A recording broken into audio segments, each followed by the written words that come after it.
மது குடிக்க வந்த நபரை கழுத்தறுத்து கொன்றுவிட்டு தலைமறைவான குற்றவாளியை போலீசார் 21 ஆண்டுகளுக்கு பிறகு கைது செய்திருக்காங்க. எண்ணூரில் கொலையை செய்துவிட்டு மாயமான குற்றவாளி பெங்களூரில் கைதானது எப்படி?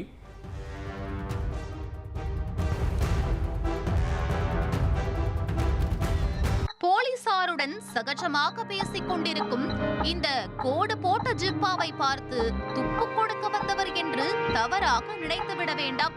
அவர்களின் உரையாடலை சற்று உற்று நோக்கினால் உங்களுக்கே உண்மை புரியும்.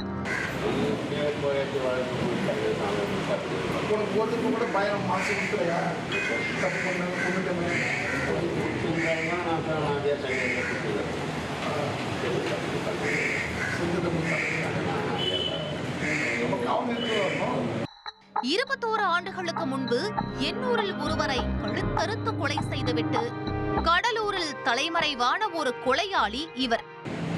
ஒளிஞ்சுதானே இருக்கிறதா அர்த்தம்? இல்ல, ஐ மீன் எங்ககிட்ட ஒளிஞ்ச மாதிரி தானே அர்த்தம்.